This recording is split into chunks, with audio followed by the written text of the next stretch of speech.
Conversion, மத மாற்றம். யாரு முதல்ல இந்த நாட்டுல கட்டாயப்படுத்தி மதம் மாற்றினாங்க? வரலாற்றை எடுத்து பாருங்க.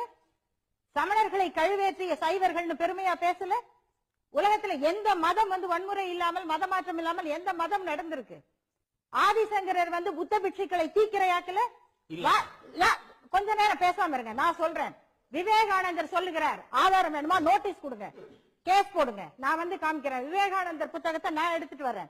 விவேகானந்தர் சொல்லுகிறார், புத்தரின் அன்பு இதயம் மட்டும் ஆதிசங்கரருக்கு இருந்திருக்குமானால் இந்த நாட்டின் வரலாறு வேறு மாதிரியாக இருந்திருக்கும். உங்க விவேகானந்தர் புத்தகத்துல இருக்கு, நான் வச்சிருக்கேன், ஆதாரம் இருக்கு, காட்டுறேன். இன்னும் என்ன சொல்றாரு தெரியுமா?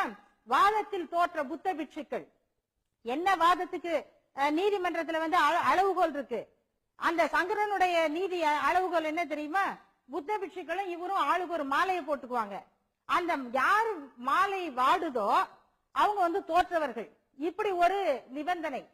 புத்த பிட்சுக்கள் உடம்புல இருக்கிற மாலை வாடுது. சங்கரனுக்கு தெரிஞ்சிருக்கு நம்ம உடம்பு குளிர்ச்சி, நமக்கு எந்த மாலை சூட் ஆகும்னு.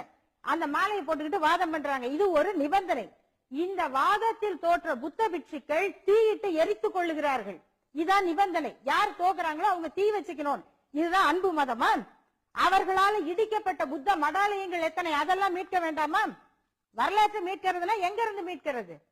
புத்த பிட்சுகள் இடிக்கப்பட்ட புத்த மடாலயங்களை மீட்கணும்னு வந்தா உங்களால அடித்து விரட்டப்பட்ட புத்த பிட்சு தான் இலங்கையில இன்னும் வன்மத்தோட இருக்கான். அவன் அங்க இருக்கிற சிவன் கோயிலையும் முருகன் கோயிலையும் தன்னோட எதிரியாக பாக்குறதுக்கு காரணம், நீங்கள் அடித்து விரட்டிய வரலாறு. புத்தர் இந்த நாட்டுல பிறந்தவர் இல்லையா?